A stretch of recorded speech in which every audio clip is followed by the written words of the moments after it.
What is beauty? According to the Cambridge Dictionary, beauty is a person or a thing that is pleasing and attractive, especially to look at. But for me, beauty is more of a perception of something than something that just is. And we perceive beauty from things like sounds and ideas rather than just mostly sight. And if beauty is supposed to be something that pleases us, why is it that I think this moment, if you can, somehow, and many others like it, I envy you. are just so Have a peaceful night. beautiful?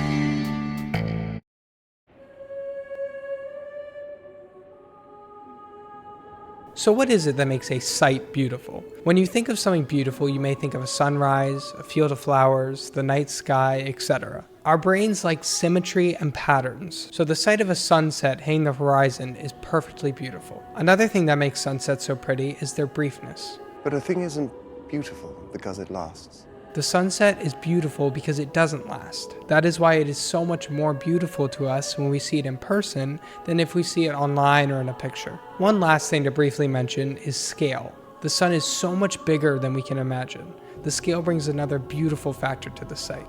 Abzu is a game that takes place in the deep sea. Abzu's imagery is full of beauty. Near the end of the game, there is a segment where you are swimming alongside different sea creatures. The symmetry of the animals jumping out of the water, the fact that you only experience this segment once during the entire playthrough, plus the scale of everything, makes this segment one of the most beautiful video game segments I've ever played. But the visuals aren't the only thing that makes this moment so beautiful.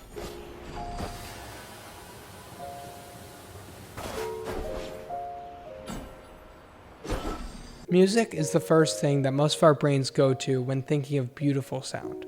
Most music is made specifically to please the ears. At least a lot of it is. I don't know what the hell this is. Unlike sights, sound is much more subjectively beautiful. While I think most of us could agree that a sunset is beautiful, I don't know that everyone could agree that something like classical music is. I know some people that hate classical music, and maybe there are some who find whatever this is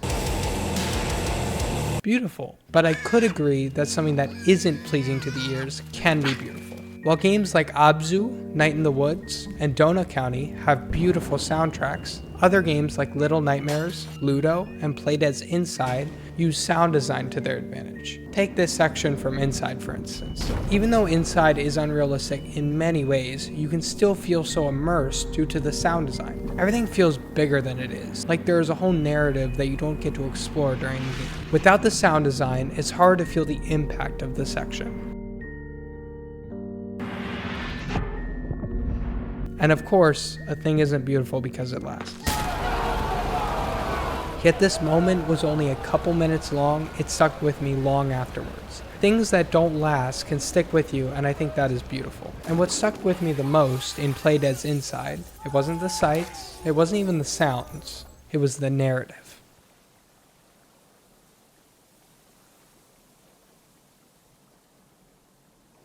Games like Playdead's Inside, Little Nightmares, and Journey make their narratives unclear on purpose to let our minds digest them in our own way, while some games give a little bit more of a clearer picture of what's going on. Not for Broadcast is one of these games that tries to walk the player through the story, for the most part at least. It is also one of the most interesting games I've ever played. It has that type of fast-paced gameplay that Keep Talking and Nobody Explodes does, but more importantly, it has a super captivating story. In Not for Broadcast, you play as a news editor.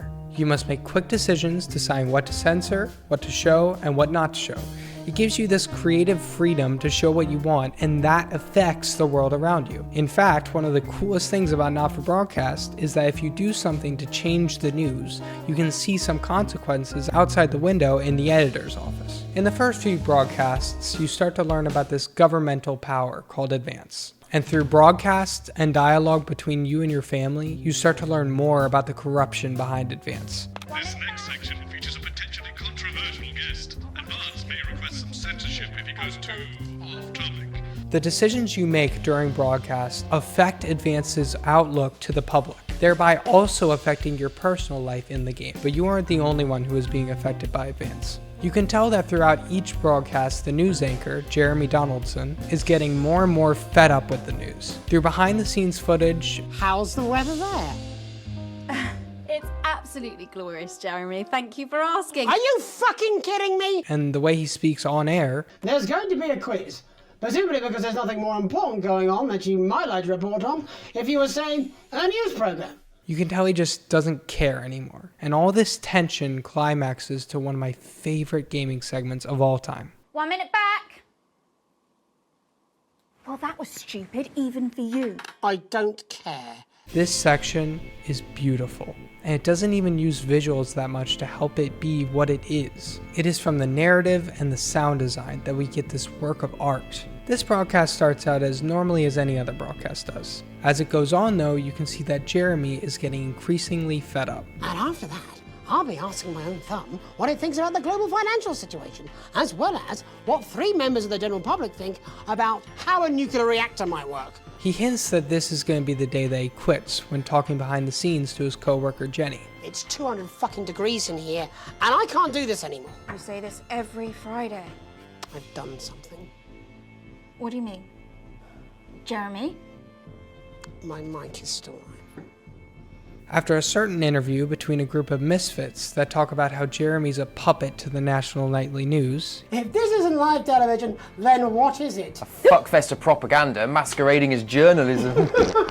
he has had enough. The worst part being that he knows they're right. When a security guard starts to get aggressive towards one of the people they are interviewing, Jeremy makes his move. Is that really necessary? No, it isn't. Let go. Not you. Unhand him at once! Enough! That's enough! Enough! This is where the interview takes a turn. At this point in the game, you, the player, have seen broadcasts that haven't gone to plan before, but never like this. Jeremy looks directly at the camera, instructing you, the player, to put a mysterious tape in for the next ad break. I'm sure you've already loaded up exactly what you're going to play in the commercial, but today is going to be a little bit different. Look to your right. Yes, really. Look to your right. There is a VHS tape, and I want you to load it into one of the machines, and when I say so, and not before, you play it. This is the first Don't you dare. fourth wall break in the game. The weird part is that it feels sort of natural. You are aware of your position as an editor, so Jeremy telling you to do something makes perfect sense. But this is the main way visuals really help this segment. This is also where player choice comes in. For the sake of the video, we will be talking about the route I went down. I haven't checked out the other routes that people can go down because I want to experience it for myself at some point. I take the guess that those are great too. At this point, I was mostly on Jeremy's side. I mean, Advance is corrupt. We know that. So what could possibly be on that tape that wouldn't be worth looking at? Except that you aren't the only one looking at it. So are thousands of other people. Nevertheless, you play the tape and hope for the best. Alright, we're going to speedrun some information so that you guys know what's going on. Disrupt is a group that has been teased during almost every other broadcast. They're basically a group of rebels whose goal is to end Advance's corrupt ways. Alan James is, well, stupid as shit. They're already funneling unprecedented amounts into scientific research and the arts. Or, as I call them in my book, Frankenscience and opiates. Like opiates, see? He has been in, I believe, like 2 interviews before this point, and you can tell that he's kind of just dumb. So, this is just a reminder that my book, Alan James's Reich, is now available in paperback. Unbelievable. What was that? You're unbelievable. So, Katie, how do you think this might affect the economy? Should we be worried? During the tape that is talking about the cause to end Advance, it is revealed that the person in charge of Disrupt is Alan James. Anyways, back to the broadcast. Jeremy, please. How long? 17 seconds. And the studio doors are all still locked? Yes. Within the first 10 seconds back from the tape, we can tell the tension in the room is immense. Jeremy is filled with rage, Jenny with insecurity, and Andy is just being fucking Andy, I don't know. So what now? I don't know. This wasn't what I planned. I mean, some of it was. I had a speech, look. But this was unexpected.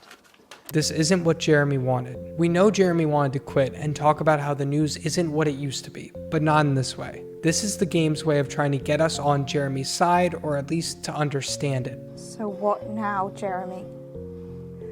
It was supposed to be your day off. You can tell he cares about Jenny. She seems like the only thing keeping him from going fully berserk. How long? How long, Jenny? We're already live. Welcome back to the National Nightly News. Jeremy's instincts kick in. All that he knows to do is give a proper introduction. Jenny works here at the National Nightly News and is someone I consider, well, a friend. Shows more that he cares about Jenny. And he's a policeman. Only we don't call him that anymore. He's a community cohesion official. Officer. Sorry? It's community cohesion officer, CCO. And how's that feel, Andy? Being rebranded? It's good. it's not about confrontation anymore. You know, the force had its fair share of problems. The team doesn't have as many. You can see the way Andy looks at the camera, like he needs to say something specific. This is the exact point Jeremy is trying to make, but he could do it in a less aggressive way, which he does with Jenny. As soon as Jenny says, I don't want to be on the news, Jeremy. He responds in a calm tone. That's perfectly understandable. Who'd want to do this? But all that matters to him in the end is getting his point across to the public. Why did you join the National Nightly News team? I always wanted to work in news.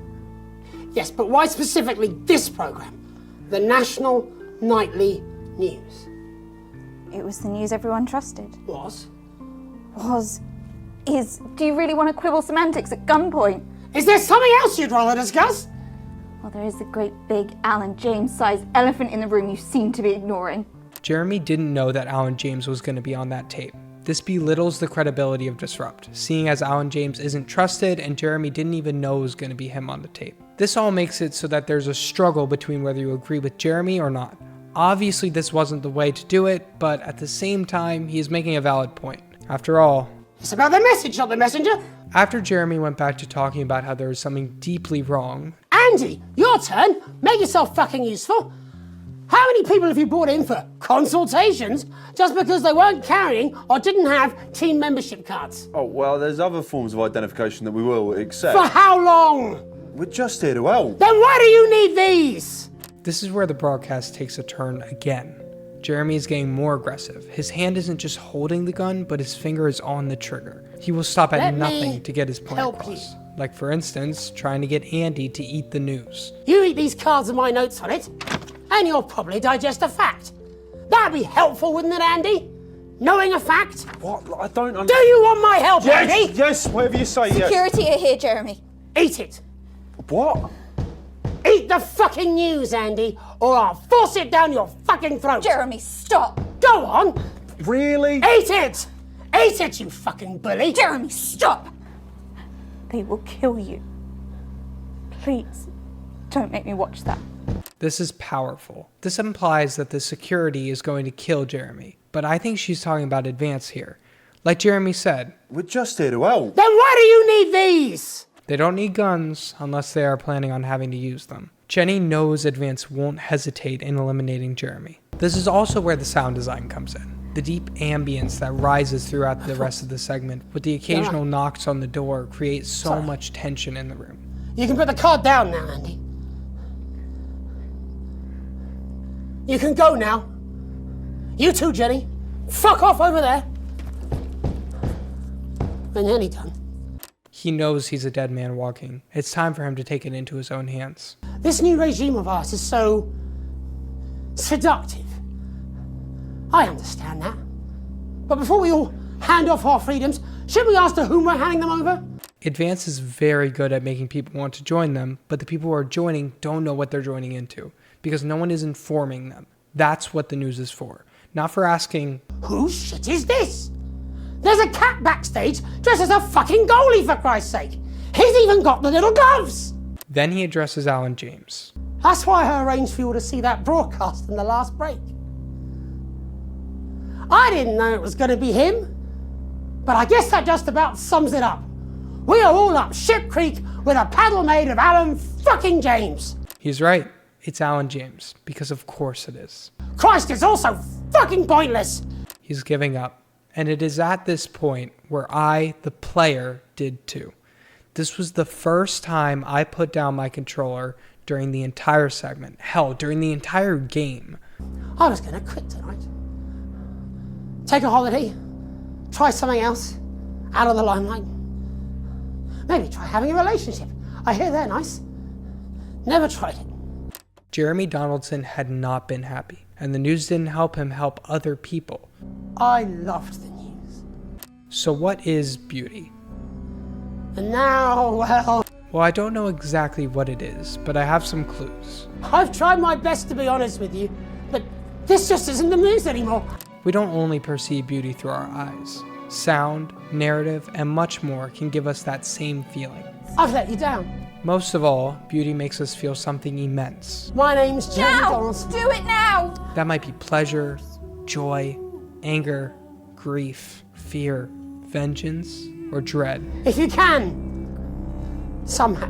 But through all the feelings, I envy you if you can. you can end up finding one thing in particular. Have a peaceful night. Peace. Thank you for watching.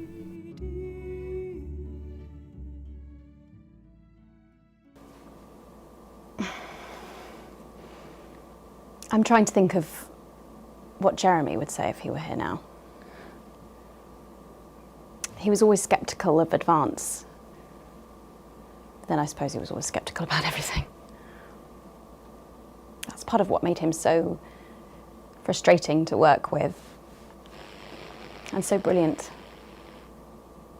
I'm not going to lie, Jeremy, I really wish you were here now. You'd know what to say.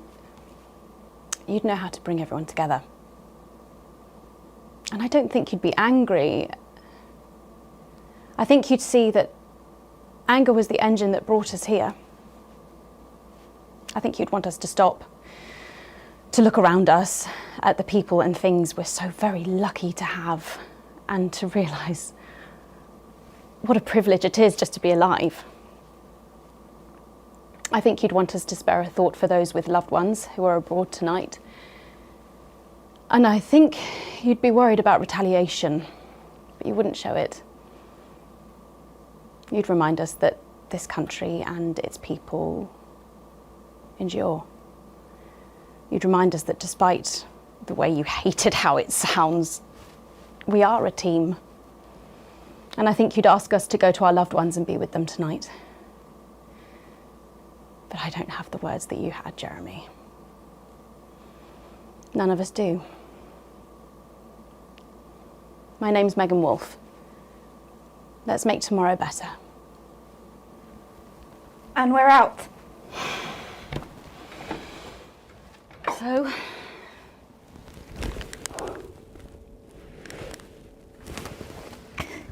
He'd have loved it.